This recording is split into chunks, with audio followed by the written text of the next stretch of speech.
Gary, before the match I was listening to Scott Naylor who was saying it's more about performance than the scoreline.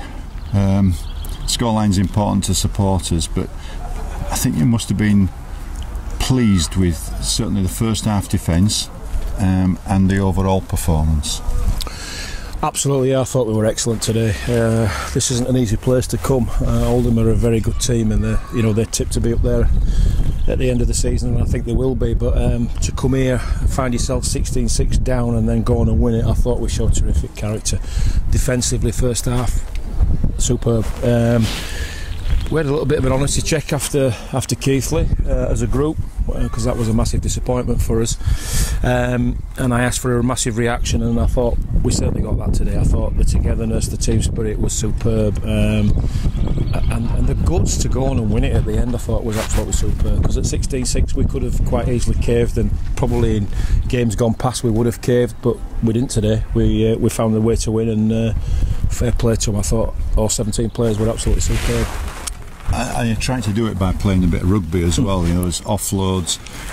The person that impressed me was Niall Walker, coming back for his second game, but he showed no fear, and he actually showed that he could take on his opposite number and beat him. Absolutely. And he did it 3 or 4 occasions. He was terrific, and this has been one of the frustrating things for me this season. He's not been able to get Niall on the field every week, because we've seen glimpses of that, of what he does in training, and he's an outstanding rugby league player. He's got pace, he's got strength, he works hard for the team, and I thought his 2 tries that he took today were absolutely outstanding, and hopefully he can have a run of games now and avoid injury, because it's key players like that we need on the field more often, and I just thought as a group we were really, really good, but there were some very good outstanding individuals today as well. I thought Tam Austin absolutely ran his blood to water, carrying the football out of his own half. He's in the centre, he did work of a prop at times, so there were lots of good performances today, but I think collectively as a 17 we were very, very good.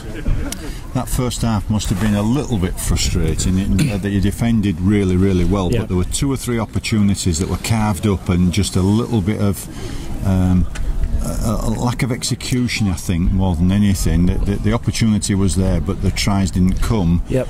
And then you go in 6-0 down. Yeah, absolutely nailed it, and that was the talk at half time. We were very, very frustrated that our good ball sets weren't as good as they should have been, and when we'd split them and broke them, we didn't come up with tries when we should have done, and that can sometimes come back and hurt you and bite you, and I was a little bit worried about that, because we had a couple of clear-cut chances that we should have taken, and to be fair, we should have probably gone in at half-time 12-0 up, and then the sucker punch just before half-time when they scored, again, that could have a deflating effect on you, but it didn't. They stayed strong.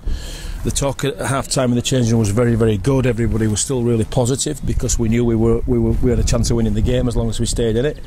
And again, as I said before, at 16-6 you worry, and then you're starting to think, has it deflated, has the confidence gone from us? But no, I thought, for the full 80 minutes today we've shown some terrific team spirit and togetherness, and I'm delighted. What can I say? I'm absolutely delighted. Because it wasn't only the try just before half-time, but also conceding just after half-time, and that's usually the worst time for a team to do it, because confidence tends to drain away. But the forwards actually started to get on top a little bit, even though we didn't have a lot of good ball position for large periods of the game. We got a bit fortunate, didn't we? I mean, Jimmy's run out of exit here when Oldham were kicking was absolutely superb and got us on the front foot, and then I have to say I questioned Joe Sanderson's decision to kick for the corner, but then when I see Niall Walker jumping like a salmon to collect it out of the air and plant it down, and who am I to question that? I thought it was an excellent effort, but I did wonder whether we'd kicked it a little bit early, but I think once we scored that try it gave us some real belief, and you could see the body languages of our players and the body language of their players.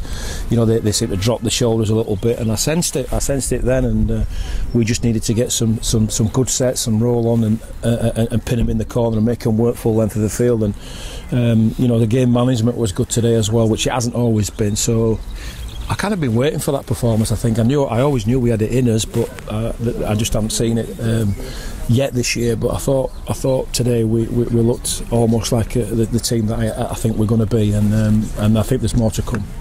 2 lone players have settled in well, but also you've got 2 Joe registered players today. who just got about the job and probably brought a little bit of leadership. Absolutely, yeah, strong characters both. You know, I know Danny Cowling really well. I know Joe Chandler really well. You know, we might get criticised for that dual reg partnership, but I just felt it was the right thing to do at the time. You know, we did it about 4 or 5 weeks ago because we had we have still got a horrendous list of injuries. So dual reg gives you a nice comfort blanket. And I went and spoke to Matty Diskin at length, and he promised me that any players that came from Batley to play for Hunslet will give their heart and soul, and I think Joe Chandler and Danny Cowling both give their heart and soul today for Hunslet, and I'm pleased. You know, sometimes it goes against you when players come in and play for a team that they're not associated with and don't really give effort, but I don't think anybody can aim that at either Cowling or Chandler, because I thought they were both superb for us. They were great at training on Friday. They're great lads because they've mixed with our players really well, and like I said, love it or hate it, dual reg, sometimes you have to use it to the best of your for your own benefit, and I thought today it benefited us really well, especially with the number of injured bodies that we've got in the physio room at the moment. A great result. Looking forward a week now, we've got Workington next week, and they've just turned over Bradford, so the games at the moment are coming thick and fast with really tough sides. There's no easy games, Ian, in this division. I tell you, I think everybody's capable of beating everybody, and that Workington losing at Whitehaven last week and then beating Bradford this week proves that. You know, Bradford have looked a real good team, but I did think they were beatable, and Workington have been the team that turned them over. It's always tough going up there, so they'll be smarting from that. You know, we'll be playing a side now that's absolutely massive on confidence next week, but I think we will be as well. I think, you know, coming here and winning's just as good as them beating Bradford on their own turf. So I think, you know, for us, I'm pretty confident that we'll take a lot out of this game, and we'll take it into next week's game, and we could double it up and start putting a little bit of space between other teams, because it could go all the way to the wire this division this year. I think, as I said, I think everybody's capable of beating everybody, and we've just got to make sure that we turn up week in, week out, and don't let ourselves down like we did against Keighley. Was part of the performance that you're playing on an artificial pitch that's dry and it's a good track to run on, and you're not slipping and sliding in mud, particularly at this time of year? I've always said that we're a top of the ground team because we've got some pace and power out wide, and that's always how we train to play with some width and with some good execution. And we train on a 4G pitch actually on Friday, and we look like Australia at times when we're throwing the ball about. So I thought today might suit us on this nice dry track, and it did. I still think our execution weren't great at times. We've still got a lot to work on, but I think we were able to play rugby today, whereas in previous weeks it's been a bit of a slog, and we've got bogged down with that. But I thought today it was a fast track. We played fast, we tried to play fast, but we capitalised on some Oldham errors and came up with some good tries, workman-like tries, and you know, if everybody's working together in the right direction, I think you're halfway there. Well done on the result today. Thank you, Ian. Cheers. You. Thank you.